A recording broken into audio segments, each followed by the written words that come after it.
Welcome back to Diener's Diner. Today we're going to be making homemade dog food. The boys got all excited when they heard that. So to begin this recipe, I've got a total of 4 pounds of ground beef. This is thawed. This is 3 pounds. I have an extra pound over here that's frozen, so this is going to be cooked separately from the thawed. I've got 2 chicken breasts, and they're frozen. I've got about 8 pieces of chicken hearts that were from our own chickens that we raised, and I've got 1 piece of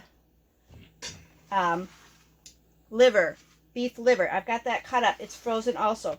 Because these are frozen, I'm going to cook those in the Instapot, and then we'll take the thawed meat and I'm going to cook that separately. They'll all just get mixed together.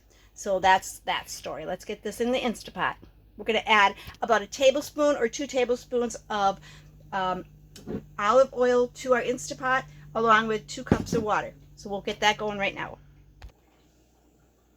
Okay, we're going to start by adding 2 tablespoons of olive oil. I've got 2 cups of water. We're just going to add that in. Beef liver. We've got the frozen turkey, frozen ground turkey. Get that in there.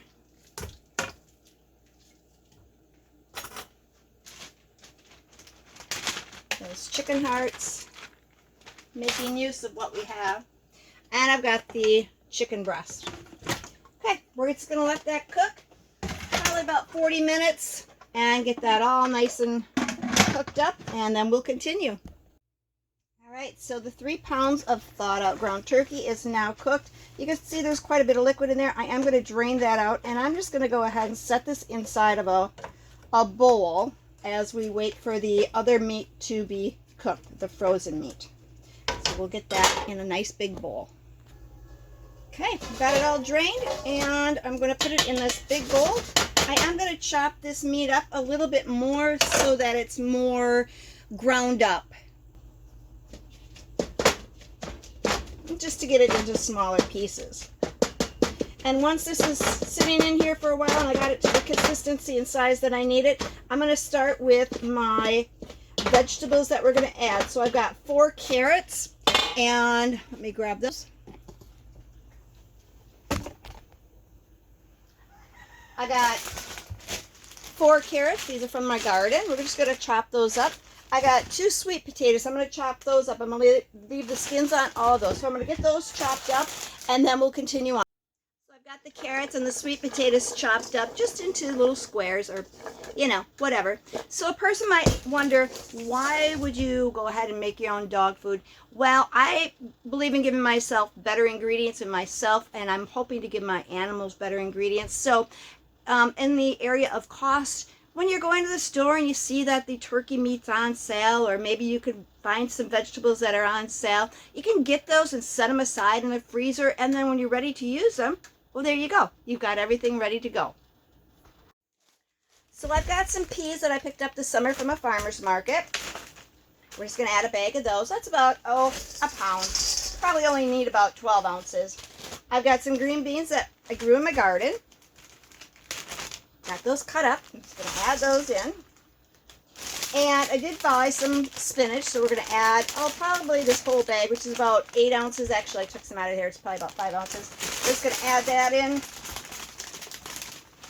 Actually, I'm only adding half of it. And let's see. I think that's it for the vegetables.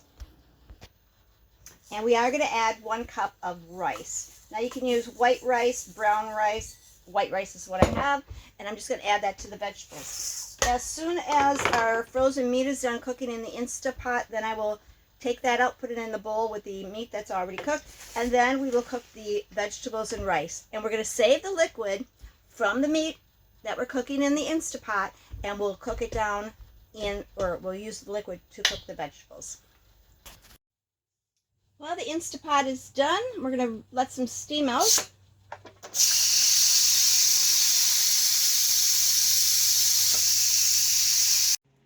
So this is where I filmed the video incorrectly, and I'm just going to talk you through what I did next. So the meat is cooked from the Instapot, and I went ahead and I used a slotted spoon and I removed all the meat and put it into a separate container. The juice that was left in the Instapot I kept, and I took the big pan that I had of the vegetables, you know, the vegetables and rice, and I put that into the Instapot with the juice that was left over, and I cooked that for approximately 15 minutes, which it turned out really well. Now, since the chicken hearts were kind of hard to cut up, I stuck them in the blender and got them all chopped up. So we might add the chicken and shred that up in there also. So I don't recommend using the blender because that turned it into more of a pate. So I am going to take the chicken here. I am going to cut it up with a knife and get it nice and small, and as small a piece as I can to put it in with the ground turkey. Okay, I've got my chicken all chopped up, and we're just going to mix it up with my fingers, and then I'm going to add it into the other meat mixture. The vegetables are done. We'll get that added in. If you're going to be adding the liver to your dog food, I would recommend maybe grinding it up first before you cook it. So there was some hard pieces in there, and now I'm just chopping them up. Yeah, it's a little bit more work, but for the first time, I'm pretty happy with the way this is turning out. All right, the vegetables are done. Let's poke a fork in there. You can see they're nice and tender. And I'm going to scoop this out with a slotted spoon so that I don't put a bunch of liquid into the meat mixture. So we're going to get that over there, and if I need to add some of the liquid, then I will at that time. Now, I don't know about you, but when I go into the garden and I'm picking green beans, I've got my dogs right behind me waiting to see when they're going to get their share. They love green beans. So this will be an exciting treat for them. Nice meal. They also love the peas and the carrots and the sweet potatoes, which are very healthy for them. So this is only part of the recipe. We're going to be adding some more ingredients, and we'll be with those shortly. I am going to let this cool. You can see it's rather hot before I go ahead and add the other ingredients. So you do want to let that cool down a little bit before we go ahead and mix the rest in. And as for the liquid that I thought I might have, well, apparently there's really not much here, so that's good. So one of the ingredients that is kind of unusual that I'm going to be adding to the dog food is calcium. It's crushed eggshells. And when you have eggs that you've peeled, you got some peeled eggs, and you take the shells, and if you have, say you've got 5 of them, 6 of them shells, and you put them in a pan and you boil them down, you're going to cook them, clean them up real good, boil them for about 10 minutes. Then you're going to take them and strain the water out, or drain them out, and then you can put them out to dry somewhere. You want them to dry nice and dry. I usually put mine in the sun and let the sun do the work. Once they're nice and dry, and I know they're nice and dry, then I just take them, put them in a little grinder and grind them up like a coffee grinder, and then you end up with this powdery shell. And this is very beneficial for chickens, dogs, but this is something that I will be adding into my mixture. So if you want to make that ahead of time when you've got eggshells laying around that you don't know what to do with, instead of throwing them out, make use of them. That's one good way to use up your eggshells. So next we're going to add, this is a 15-ounce can of pure pumpkin. There's nothing else added. We only want half the can of the pumpkin, so we're just going to put that in there. So about 7.5 ounces. Then I've got some blueberries. Blueberries are great. They're rich in vitamin K and other good things that your dogs need. We're going to take 1/4 teaspoon of pepper, black pepper, 1/4 teaspoon. And when we add the black pepper, we're also going to add 1/4 teaspoon of turmeric. Turmeric is very necessary in their diet.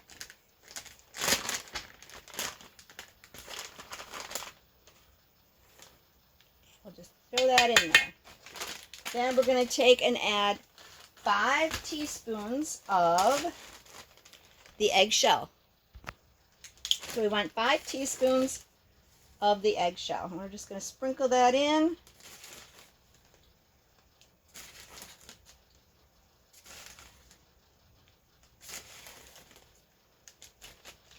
And then we're going to mix this all up. So once again, about the blueberries, they have fiber, vitamin K, and vitamin C. So we're going to get this all mixed up. And now we could package this in little snack baggies, little, Ziploc snack baggies. And you could store those in your freezer, take them out a day ahead of time when you're ready to feed your dog this. Or if you have room in your fridge where you can store, it's quite kind of a lot to store. If you have room, an extra fridge where you could keep this in the refrigerator, and take it out a couple hours prior to feeding it to them, unless they want it cold. But I've decided that I'm probably going to put a couple in little snack bags, and then I'm going to freeze dry this. So tonight they'll get a taste of this, and we'll see how they like it. And then I'll probably freeze dry the rest, so it'll be easier for me to store, to take it with me, different places that we travel, and always have it on hand. If you've ever had freeze-dried food, you know that you need to have water with it. If you've bought freeze-dried food for your dog prior, in the past, and you want to save money, this is one good way of doing it. But you do need to add water to this. I mean, you can't just eat a bunch of freeze-dried food or expect your animal to and not have the liquid, because it wouldn't be beneficial to them. So water is very necessary for all areas of our life, especially when it's freeze-dried food. Okay, my dogs are kind of small, so I'm only going to give each of them about 1/4 of a cup. See how they like it, which I know that they are going to love it. Einstein needs a little antibiotic, so we'll just shove that in there and make sure he gets this one. And I think they really like it. Okay, let's get back to packing up the rest of it. So because I know that it's going to take me a couple days, at least 24 to 48 hours before I can get this freeze dry, because I'm going to freeze this on trays in order to freeze dry this and then put it in there. I'm going to put 2 1/4 cups, so there's actually 1/2 of a cup, and I'll just divide that up. These are little snack baggies that I'll fill up, and I'll put these in the fridge so that they can have those daily. And I'm only going to do 4 of them to get me through before I can get this freeze dried. So we're just going to do just like that, and the rest of it will get on the trays. So I went ahead and took some parchment paper. I laid them on my tray and just put it on there. And then I put the food, the dog food, on there. I am going to go and poke some of these berries because they have thicker skins. They take longer to freeze dry. So this is one way you can do it. Or like I said, you can just do the simple method of putting it in a baggie and putting it in the fridge. If you have room in your freezer and you want to freeze them, and just take about a day or so ahead of time. They flatten out real nice. And then just measure out the amount that you need for your animal. I'm not telling you what you need to, amount that you need to do. This is just all ideas. You don't need to freeze dry your food, so this is just something I'm doing because it makes it more convenient for me. I hope you enjoyed the video, and the dogs really enjoyed it. Thanks for coming along with me on this journey.